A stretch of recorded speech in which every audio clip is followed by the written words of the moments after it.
नमस्कार दोस्तों, पीसेस गुरुजी में आपका स्वागत है। दोस्तों, चाइना में कहावत है कि समझदार व्यक्ति वो होता है जो अपने अनुभव से सीखता है, लेकिन उससे भी ज्यादा समझदार वो होता है जो दूसरों के अनुभव से सीखता है। तो आपको समझदार नहीं, ज्यादा समझदार व्यक्ति बनना चाहिए। इसी बात को ध्यान में रखते हुए एक सीरीज लेकर आए हैं जिसके अंदर हम टॉपर्स जो कि यूपी पीसीएस एग्जाम को क्रैक करके एसडीएम, डीएसपी या किसी और पद पर सिलेक्टेड हुए हैं, उनके अनुभवों को आज हम इस वीडियो के माध्यम से रखेंगे।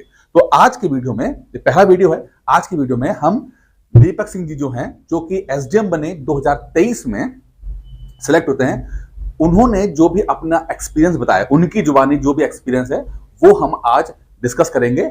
उसमें उन्होंने पूरी अपनी एक जर्नी बताई, प्रिपरेशन कैसे की, कैसे क्या करना चाहिए, जो कि आपको बहुत ज्यादा हेल्प करेगा। प्री की तैयारी कैसे करनी चाहिए, मेंस की तैयारी कैसे करनी चाहिए, सब उन्होंने अपना जो एक्सपीरियंस है वो बताने की कोशिश की है। और जो उन्होंने बताया है उसको इस वीडियो में छोटा सा वीडियो करके हम आपको देंगे, जिससे कि आप बहुत कुछ सीख सको। कुछ जगह पर मैं अपने भी इनपुट दूंगा जिससे कि मैं अपना अनुभव भी आपको बता सकूं।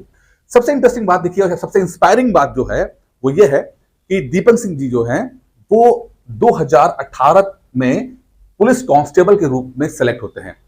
तो पुलिस कांस्टेबल के रूप में 2018 में सेलेक्ट होते हैं और 2023 में वो एसडीएम के पद पर सेलेक्ट होते हैं। तो उनकी जो जर्नी है वो बहुत बहुत इंटरेस्टिंग है, बहुत इंस्पायरिंग है, और उन्होंने जो सीखा वो आपको भी बहुत हेल्प करेगा। इसलिए वीडियो को पूरा देखिएगा और साथ में इस वीडियो को लाइक कर दीजिए, चैनल को सब्सक्राइब कर दीजिए, जिससे कि आपको लगातार चीजें मिलती रहे। तो पहले से समझते हैं कि इन्होंने 2020 से जो अकॉर्डिंग टू हिम, इन्होंने जो जैसा इंटरव्यू दिया उसमें कहा है कि प्रिपरेशन, सीरियस प्रिपरेशन जो है वो 2020 से करना शुरू किया, कोरोना के समय से करना शुरू किया। पुलिस कांस्टेबल तो बन गए थे 2018 के अंदर, लेकिन जो मेन प्रिपरेशन करने का उनका जो मन बना वो 2020 से बनना शुरू किया। और जो तीसरा अटेम्प्ट था, सीरियस अटेम्प्ट था, वो थर्ड अटेम्प्ट उनका था, जिसमें ये 2023 में एसडीएम के पद पर सिलेक्ट हुए। उससे पहले ये कांस्टेबल के पद पर थे। इन्होंने बीए किया लखनऊ में, लखनऊ से बीए किया है। शुरुआत से ही इनको ये था कि मुझे सिविल सर्विसेज की तरफ जाना है, तो उन्होंने बीटेक छोड़कर बीए को चूज किया, जिससे कि उनके जो सब्जेक्ट्स हैं वो हेल्पफुल हो सके पीसीएस के लिए। लेकिन इन्होंने कहा कि कुछ ऐसी परिस्थितियां बनी लाइफ में कि जो टारगेट किया था सिविल सर्विसेज को लेकर वो उतना तेजी से हो नहीं पाया। यानी कि उनका ग्रेजुएशन भी हो गया लेकिन उनकी प्रिपरेशन शुरू नहीं हो पाई। कुछ ऐसा इनके पर्सनल प्रॉब्लम्स आ गए, तो उनको मजबूरी में आकर पुलिस कांस्टेबल की नौकरी पकड़नी पड़ी। और पुलिस कांस्टेबल की नौकरी पकड़े पकड़े फिर इन्होंने वहां से तैयारी करना शुरू किया और तीसरे अटेम्प्ट में ये पीसीएस बन जाते हैं, एसडीएम बन जाते हैं। तो ये लॉन्ग जर्नी है, लंबी यात्रा है। कहते हैं कि उनकी यात्रा बहुत लंबी है, इसलिए थोड़ा पेशेंस रखना बहुत जरूरी है। धैर्य रखिएगा। इन्होंने, इनका मेन है कि सफलता के लिए सबसे इंपॉर्टेंट धैर्य रखना, तो धैर्य रखने के लिए उन्होंने बोला है। इन्होंने बोला कि अब आपके लिए कैसा रहेगा कि यूपी पीसीएस का एग्जाम है, और कहते हैं कि अगर मान लीजिए एग्जाम जो है वो 27 अक्टूबर को होता है, जैसे कि अभी तक है कि 27 अक्टूबर को ये एग्जाम होगा, तो अब ये जब वीडियो, ये वाला वीडियो जो बन रहा है, ये वीडियो बन रहा है आपका जुलाई में बन रहा है, ठीक है, आज 12 जुलाई है। तो अब 12 जुलाई को ये वीडियो देख रहे हो और पेपर अक्टूबर में है, तो अब मात्र 4 महीने रह गए, तो क्या करना चाहिए, ठीक है। इनका कहने का मतलब है कि अगर अक्टूबर में है और अभी 3 से 4 महीने का समय शेष है, बाकी है, तो यहां पर एक काम कर सकते हैं कि आप अभी अगले 2 महीने वो प्री प्लस मेंस की तैयारी करो। प्री प्लस मेंस की प्रिपरेशन करें टिल अगस्त एंड तक, यानी कि जुलाई और अगस्त तक आप प्री और मेंस की प्रिपरेशन साथ साथ लेके चलें। और अगर जिसकी तैयारी और अच्छी है, जिसको लगता है कि प्री तो निकल ही जाएगा, तो हो सके तो सितंबर एंड तक भी वो मेंस की तैयारी कर सकता है, कोई दिक्कत नहीं है। तो मेंस के लिए उन्होंने अभी आगे मैं बताऊंगा क्या क्या करा, तो मेंस से डिपेंड करता है कि आपकी प्रिपरेशन से आप प्री प्लस मेंस तक लेके चलिए, करिए। और जिसकी तैयारी अच्छी है, उसका निकलता प्री निकल जाएगा, तो वो सितंबर एंड तक कर सकता है। यहां पर मैं अपनी तरफ से अपने पॉइंट में रखूंगा कि अगर आपकी प्रिपरेशन बिल्कुल सही नहीं है, जीरो लेवल पे हो, तो उन लोगों से मैं कहना चाहूंगा कि अभी आप सिर्फ प्री पर फोकस कर लो, ठीक है। जो लोग थोड़ा सा प्रिपरेशन कर रहे हैं, जिनको थोड़ा एक्सपीरियंस हो चुका है, साल भर का एक्सपीरियंस हो चुका है, तो थोड़ा बहुत उनको आता है, तब तो ठीक है। लेकिन अगर बिल्कुल जीरो लेवल पे हो तो फिर मैं चाहूंगा कि आप प्री पे ध्यान दो आप, ठीक है। ये मेरा अपना सेशन है। तो अच्छा, अगले 2 महीने में क्या करना है, 60-40 का रेशियो लेकर चलना है। क्या लेके चलना है कि टाइम मैनेजमेंट करना है कि 60% टाइम जो है मेंस को दीजिएगा, 40% टाइम जो है आप प्री को दे सकते हैं और प्रिपेयर मेंस करें। कहते हैं कि एक न्यूज़पेपर पढ़िए, कोई भी एक न्यूज़पेपर जो है, जो द हिंदू हो, इंडियन एक्सप्रेस हो, जो भी अच्छा लगता है आप एक पेपर ले सकते हैं। साथ में एक मैगजीन भी आप पढ़ सकते हैं कि एक न्यूज़पेपर या एक मैगजीन आपको पढ़ना ही पढ़ना, ऐसा सजेशन दीपक जी देते हैं, ठीक है। प्री के बारे में कहा है कि इन्होंने कि 40 से 50 क्वेश्चन वो प्री के लिए पर डे लगाइए। 40 से 50 क्वेश्चन की बात करते हैं, जिसमें बोलते हैं 30 क्वेश्चन आप लगा लो ऐसे जीएस वाले, और 20 क्वेश्चन जो है वो करंट अफेयर्स वाले होने चाहिए। वो 40 से 50 क्वेश्चन आप पर डे लगाएंगे तो प्रिपरेशन आपकी बेहतर होती रहेगी और आपका जो है दिमाग उस तरह से चलना शुरू हो जाएगा। ठीक है। अच्छा, अब एक बड़ी इंटरेस्टिंग बात बोलते हैं कि भाई GS5 और GS6 जो ऐसा है, जो नया इंट्रोड्यूस हुआ पिछले साल, ये बड़ा चैलेंजिंग रहता है और इसकी प्रिपरेशन ठीक से करनी पड़ती है। ठीक है। तो GS5 और GS6 के नोट्स आप पहले से बना के रख लो।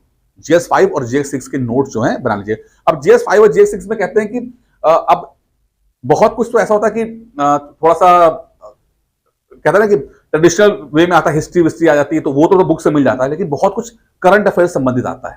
तो जो ट्रेडिशनल है वो तो आपको बुक्स वगैरह में मिल जाएगा, लेकिन जो आपका करंट अफेयर्स है, जो करंट जुड़ा हुआ है, उसके बारे में जो है किस तरह प्रिपरेशन करना है, तो उन्होंने बोला है कि यूपी स्पेशल की तैयारी करने के लिए, अब 5 और 6 दोनों यूपी स्पेशल है, ठीक है, यूपी स्पेशल के लिए तो इसको इस तरह प्रिपेयर करेंगे कि ये प्री में भी काम आ जाए। ठीक है। मेंस जब आप नोट्स बनाएंगे तो प्री और मेंस दोनों के नोट्स बना लेंगे और थोड़ा सा ध्यान से पढ़ेंगे। इन्होंने कहा कि न्यूज़पेपर से आप कोई ले लीजिए, लोकल न्यूज़पेपर जो आता है वहां से आप इंफॉर्मेशन ले सकते हैं। ठीक है। गवर्नमेंट का ट्विटर हैंडल है, अब ये बड़ा इंटरेस्टिंग है, ये बहुत इंटरेस्टिंग है। गवर्नमेंट का ट्विटर हैंडल, इसको आप यूज कर सकते हैं। सर अगर आप लोग ट्विटर का इस्तेमाल नहीं किया तो मैं चाहूंगा कि आप ट्विटर भी जो है वो कर लें। तो जो यूपी गवर्नमेंट का जो ट्विटर हैंडल है उसको आप फॉलो कर लीजिए, जहां से आपको पर डे अपडेशन मिलेगी, जहां से आपको ये GS5 और GS6 के आपको कुछ फैक्चुअल डेटा या कुछ इंफॉर्मेशन है वो आपको आराम से मिल जाएगा। यूपी पीसीएस के अंदर चीजें बहुत कॉम्प्लिकेटेड नहीं होती है, इस बात का ध्यान रखिएगा। चीजें अगर आप थोड़ा सा भी ठीक से अपने नॉर्मल से भी मैनेज कर लिया तो चीजें आप पकड़ ले जाओगे। बस थोड़ा सा आपको जागरूक होकर पढ़ाई करने की जरूरत होती है। ठीक है। साथ में अगर कोई कोचिंग अच्छी नोट्स दे रही है तो आप उसको वहां से भी फॉलो कर सकते हैं। साथ में उन्होंने बोला घटना चक्र की कुछ किताबें आई हुई हैं जो GS5 और 6 को लेकर है, वो भी आप पढ़ सकते हो। तो 3-4 चीजें उन्होंने बताई हैं, इसको जो भी अच्छा लगे आपको उसको आप कवर कर सकते हैं या सभी कुछ कवर कर सकते हैं। एक बात मैंने बोली कि आंसर राइटिंग आप करो, एटलीस्ट 10 क्वेश्चन पर वीक करो। क्या कहते हैं कि 10 क्वेश्चन पर वीक करेंगे तो एक आपकी हैबिट बन जाएगी, यानी पर डे आप 1 से 2 क्वेश्चन आप पर डे लिखिए, जैसे कि आपको आइडिया मिल जाएगा।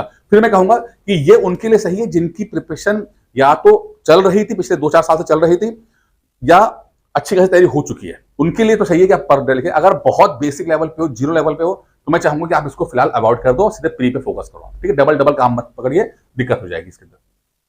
अब आता फैक्ट्स और डेटा। डेटा और फैक्ट्स को कैसे हम कवर करेंगे, तो उन्होंने बड़ा इंटरेस्टिंग बात बोली है। अब वो थोड़ा समझने वाली बात है कि जो भी आप डेटा और फैक्ट्स को हम करते हैं, आप मैगजीन पढ़ रहे हो, पेपर पढ़ रहे हो, या कुछ या ट्विटर हैंडल से जो भी डेटा या फैक्ट्स अब कर रहे हो, उसको सेग्रीगेट कर दीजिए। सेग्रीगेट मतलब है कि डिवाइड कर दीजिए, डिवाइड करिए और डेटा के साथ ना आप मेंशन कर दो कि GS1 का डेटा इस्तेमाल होगा, GS2 में होगा, GS3 में होगा, GS4 में होगा। यानी आपने डेटा देखा, अब मान लीजिए कोई सरकारी डेटा को कहीं आपसे पढ़ा आपने, तो आपको सिलेबस में पता होना चाहिए कि मैं डेटा कहां यूज करूंगा। तो जब भी डेटा, मान लीजिए आपने let's suppose GDP growth rate आपने बोला कि भाई 6.5% जीडीपी ग्रोथ रेट है, अब ये डेटा कहां इस्तेमाल करोगे, तो उसके आगे आपने लिख दिया कि मैं GS3 में इस्तेमाल करेंगे। ठीक है। अगर हो सके तो जो टॉपिक होगा वहां पे कर लीजिए ये इंडियन इकोनॉमी में आप इस्तेमाल करेंगे, इस तरह से लिख दीजिएगा। तो आप क्या हो, एग्जाम से पहले आपका दिमाग बहुत तेज चलेगा और बिल्कुल आप चीजों को सेग्रीगेट कर पाओगे और उसको यूज कर पाओगे बेहतरीन तरीके से। तो इस तरह से आप चीजें कर सकते हो। ठीक है। फिर आपका उन्होंने बोला कि आप अगर प्री को पढ़ना है तो घटना चक्र की किताबों को बहुत रिकमेंड किया। PYQ को ठीक से लगाने के बाद बोला है घटना चक्र की किताब पढ़िए, PYQ पढ़िए। अब उन्होंने बुक्स लिस्ट ज्यादा नहीं दी है, उन्होंने सिर्फ यही ज्यादा इस पर फोकस किया है, घटना चक्र और PYQ को ज्यादा फोकस से पढ़ने के लिए उन्होंने बोला। ठीक है। फिर वीकली एक फुल लेंथ टेस्ट देने के लिए बोला कि भाई एक फुल लेंथ टेस्ट 50 से 60 क्वेश्चन रोज करने हैं, लेकिन एक फुल लेंथ टेस्ट जो है पर वीक देंगे, जिससे कि एग्जाम से पहले 25 से 30 टेस्ट जो है वो हो जाएगा। और ठीक से टाइम मैनेजमेंट करने को कहा है। मैं यहाँ पर बस अपनी तरफ से एक इनपुट देना चाहूंगा कि जो लोग बिल्कुल जीरो लेवल पे हैं, मैं चाहूंगा कि पहले थोड़ा सा वो कॉन्सेप्ट सीधे घटना चक्र में मत जाइए। ठीक है। ये थोड़ा सा रिस्की हो जाता है। ये उनके लिए सही है जिनकी प्रिपरेशन है, जिसे थोड़ा सा कर रहे हैं, जिन्होंने थोड़ा सिलेबस कर दिया। एक बार पूरा सिलेबस पढ़ना बहुत जरूरी है। ठीक है। थोड़ा सा जितना आप थ्योरी पढ़ लेंगे थोड़ा सा ना, वो जरूरी है, क्योंकि अगर बिल्कुल थ्योरी नहीं होगा, सीधे सिर्फ घटना चक्र पे जाएंगे, रिस्क रहेगा, चीजें याद नहीं रह पाती हैं। ठीक है। तो आप देखिए, कोई भी राय या कोई भी जो इंफॉर्मेशन है वो कैसे लेनी है, ये डिपेंड करता है कि आप किस स्तर पे हो। अगर आपका स्तर एक लेवल आ चुका है, साल 2 साल से पढ़ाई कर रहे हो, थ्योरी पूरी पढ़ चुके हैं, तब आप घटना चक्र PYQ को ठीक पढ़िए, आप वीकली 1 टेस्ट लगाइए, कोई नहीं बात है, अच्छी बात है। लेकिन अगर आप बिल्कुल जीरो लेवल पे हो, अभी तक पूरा रेंज कवर नहीं किया है, तो मेरा सजेशन रहेगा कि अभी भी आप थ्योरी पढ़िए।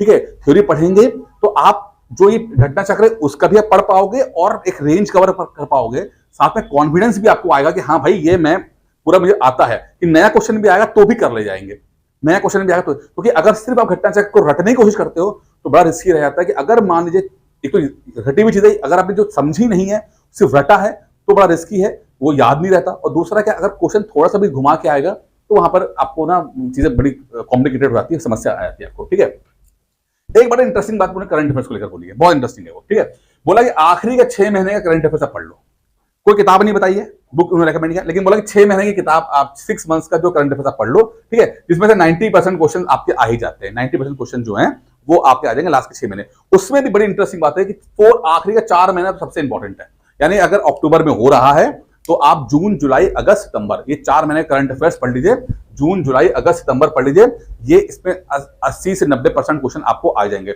और अगर 6 महीने पढ़ लिया तो 90% क्वेश्चन आपके आ ही जाएंगे, इक्का दुक्का क्वेश्चन के पीछे परेशान नहीं होते। मतलब आप 6 महीने करंट अफेयर ढंग से पढ़ के जाइएगा, मार्च के बाद मार्च अप्रैल मई जून जुलाई अगस्त तक सितंबर तक पढ़ लीजिएगा। एक छोटा सजेशन मेरी तरफ से रहेगा कि हो सके तो आप 10 अक्टूबर तक करंट अफेयर्स पढ़िएगा, 10 अक्टूबर तक करंट अफेयर्स पढ़िए। क्यों मैं बोल रहा हूं ये, देखिए पीसीएस के अंदर एक ट्रेंड आ चुका है कि मान लीजिए 10 तारीख के बाद पेपर छपने के लिए गया, 10 तारीख के बाद छपने के लिए गया, ठीक है, तो एग्जामिनर सरप्राइज करने के लिए क्या बोलता है ना कि वो देखिए मार्केट में बुक्स ऑलरेडी आ चुकी होती हैं, जैसे कि 1 अक्टूबर तक मार्केट में किताबें आ जाएंगी, 1 अक्टूबर या 5 अक्टूबर तक या 10 अक्टूबर तक किताबें आ जाती हैं मार्केट में। आ जाती है इससे पहले कि मतलब कि कम से कम 10 दिन पहले वो छपना शुरू हो चुकी होती हैं, एटलीस्ट 10 दिन पहले, यानी कि अगस्त तक किताबें छप जाती हैं और अक्टूबर में आ जाती हैं।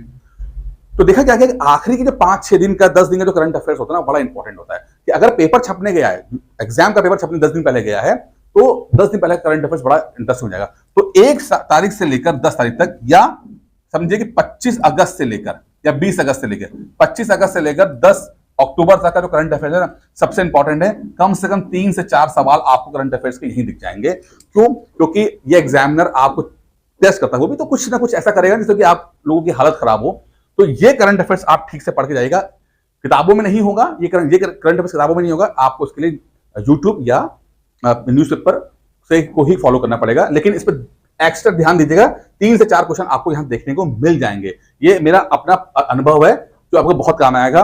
ये मेरी तरफ से मैंने आपको सेशन दिया हुआ है। ठीक है, सी सैट के लिए करना है, उन्होंने कहा था कि भाई देखो सीधी बात है, चाहो तो आप गूगल इस्तेमाल कर लो, चाहे यूट्यूब इस्तेमाल कर लो, ठीक है, वहां से पढ़ लो। मैथ थोड़ा बेसिक मैथ तो आपको आना ही चाहिए, थोड़ा आपको हिंदी आनी चाहिए, सिलेबस में जो लिखा है उसके अकॉर्डिंग आप कर लीजिएगा। ठीक है, यूट्यूब मेरा सेशन है कि आप यूट्यूब का इस्तेमाल कीजिए, बहुत सारे फ्री वीडियो चैनल बने हुए हैं, आप उसको इस्तेमाल कीजिए, लेकिन आप बेसिक पढ़ लीजिएगा, फंसना नहीं, सी साइड में फंसना नहीं। अब ये डिपेंड करता है कि आपके ऊपर कि आपकी प्रिपरेशन कैसी है।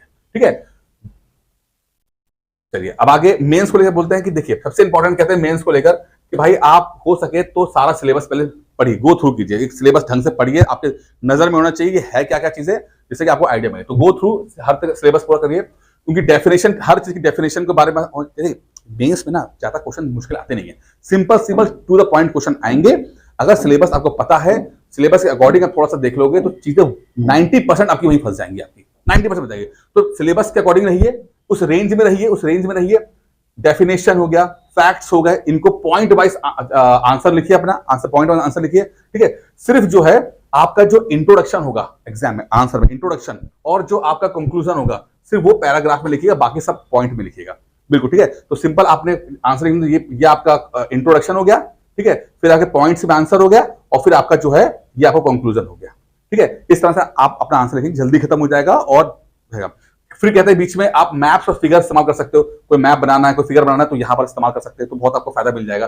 पैनिक बिल्कुल नहीं होना है, ठीक है, सारे क्वेश्चन अटेम्प्ट करने को छोड़ना, अटेम्प्ट सारे क्वेश्चन करने, छोड़ना नहीं है, जितना भी आता है करना है। तो टाइम मैनेजमेंट बहुत इंपॉर्टेंट हो जाता है। ठीक है, हो सके तो हर एग्जाम करंट एग्जाम्पल जोड़ दीजिएगा। ठीक है, जितने भी आंसर पूछे गए उसमें एक जो करंट से जुड़ा हुआ है, मतलब मौजूदा समय में क्या घटना घट रही है उससे जुड़ा हुआ कुछ ना कुछ डाल देंगे, तो इससे आपकी रेलेवेंसी जो है बहुत अच्छी हो जाती है और आंसर आपको बहुत फायदा मिलता है। ठीक है, अच्छा, अब यहां पर एक चीज और भी है, उन्होंने कही कि सबसे ज्यादा मोटिवेटिंग है कि your family is your focus, कि अगर आप बहुत सैक्रिफाइस कर रहे हो अपनी फैमिली को लेकर, उनको तकलीफ दे होता ना कि उनका टाइम लगेगा, आप मैरिड हो सकते हो, बच्चे हो सकते हो, तब प्रिपरेशन कर रहे हो, तो आप समझिए कि जो टाइम आपको मिल रहा है वो आपका नहीं है, आपकी फैमिली का टाइम है।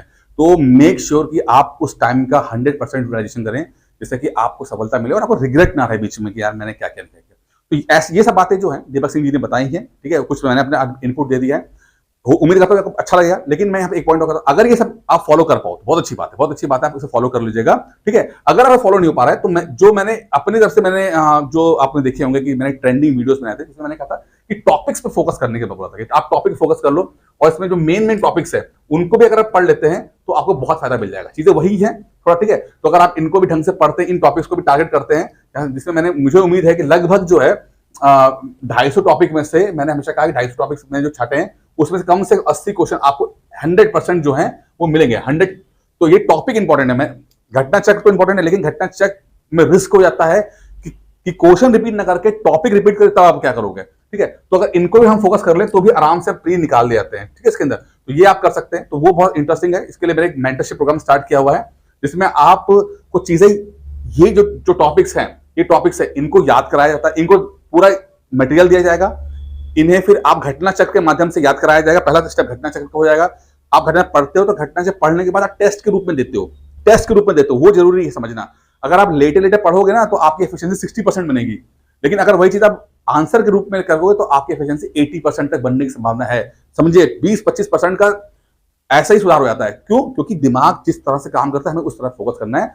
लेटेंगे तो आपका दिमाग उस तरह से ट्रेन होगा, टेस्टों के फॉर्म में देंगे तो आपका दिमाग उस तरह से ट्रेन होगा। तो हम टेस्ट लेते हैं आपका, ठीक है। फिर आप जो 20% की जो चीजें हैं वो आपको इस तरह से नोट्स के रूप में भी हम आपको देते हैं कि आप जो है, ये स्टूडेंट्स की नोट्स हैं, लोग बना बना के आंसर्स लिखते हैं, हाथों से लिख लिख के, कि क्वेश्चन पूछा और हाथों से लिख लिख के आंसर लिखते हैं। इसका ये होता है कि जो आपने पढ़ा है अब भूलते नहीं हो। तो ये ध्यान रखिएगा, जो मुश्किल सवाल से के गलत करने से आपका सिलेक्शन नहीं रुक रहा, आप आसान सवाल गलत करके आ रहे हो, उससे सिलेक्शन आपका रुक रहा है। तो वो चीजें आपको लिखा लिखा के याद कराई जाती है जिससे कि आपकी एफिशिएंसी बढ़े। तो सिर्फ घटना चक्र पढ़ोगे, लेटे लेटे पढ़ोगे तो एग्जाम में 60% एफिशिएंसी रहेगी। उसको अगर टेस्टों के रूप में फॉर्म में दोगे तो 80% रहेगी, और अगर लिख लिख के याद करोगे तो संभवतः 95% से ज्यादा एफिशिएंसी रहेगी, जिससे कि आपका थोड़ा पढ़ के सिलेक्शन आराम से हो जाएगा। थोड़ा पढ़, ज्यादा पढ़ के सिलेक्शन नहीं होता, कम पढ़ के सिलेक्शन होता है, ठीक है। तो इसके लिए आप चाहें तो इस नंबर पर कॉल कर सकते हैं, 9919-521-555 पे कॉल कर सकते हैं, ठीक है। और जो भी स्ट्रेटजी में डिस्कस की है वो सबको वही चीज हम इंप्लीमेंट करते हैं। अगर आप बिल्कुल बेसिक लेवल पे हो तो मैं आपको चाहूंगा कि आप खाली प्री लेवल पे पढ़ाया जाएगा। आपको ये मेंटरशिप बहुत इंडिविजुअल लेवल पे बंदों पे होता है, सबके लिए कम वो नहीं है, ये हर व्यक्ति के इंडिविजुअल है। जब आप ज्वाइन करोगे तो आपकी जो स्थिति होगी उसके अकॉर्डिंग ही तैयार कराया जाएगा। अगर आप बिल्कुल जीरो लेवल पे हो तो सिर्फ आपको प्री की तैयारी कराई जाएगी। अगर आप थोड़ा सा आगे बढ़ चुके हो, आपको प्री, तो मतलब आपको लगता है कि अगर प्री की तैयारी है तो प्री प्लस मेंस तक है, तो उसमें आपको मेंस के आंसर लिखने को दिया जाएगा, तो मेंस का मटेरियल भी दिया जाएगा, आपको दे सकते हैं आपको, ठीक है। तो वहां पे आपको कराया जाएगा। तो जैसी आपकी परिस्थिति, जैसी आपकी स्थिति, वैसे आपकी प्रिपरेशन होगी आपकी। तो जब आप बात करोगे तो पहले ही काउंसलिंग कर ली जाएगी कि हाँ आप किस लेवल पे हो और आपका टारगेट क्या है, ठीक है। तो इस नंबर पर कॉल कर सकते हैं। ये पूरा 1 साल का आपको प्रोग्राम मिलता है, लगभग 2,500 रुपए की फीस इसकी है, और इसके लिए आप इस नंबर पर कॉल करके आप कर सकते हैं। बाकी प्री निकालने की गारंटी मेरी है। जो मैंने ये मैंने आपको टॉपिक्स दिए हैं, ये टॉपिक्स जो है आपको बहुत हेल्प करेंगे। इन टॉपिक से आप 100% एग्जाम क्रैक कर लोगे। बस मैं आपसे कहा कि ज्यादा पढ़ के सिलेक्शन नहीं, कम पढ़िए बट एफिशिएंसी ज्यादा रखिए, एक्यूरेसी ज्यादा रखिए। इन टॉपिक्स को पढ़ लीजिए, ज्यादा एक्यूरेसी रखिए, 90% की एक्यूरेसी रह जाएगी। 80%, अगर मतलब 80 क्वेश्चन भी आ गए, उसका 90% की एक्यूरेसी के साथ आप गए तो 75 के आसपास आपका क्वेश्चन बनेंगे। और 75 अगर यदि क्वेश्चन 70 बन गए, 10-5 तो आप खुद ही राइट करके आओगे, तो ये वैसे निकल जाएगा आपका। तो इस वीडियो में इतना ही था। उम्मीद करता हूं वीडियो पसंद आया होगा। धन्यवाद।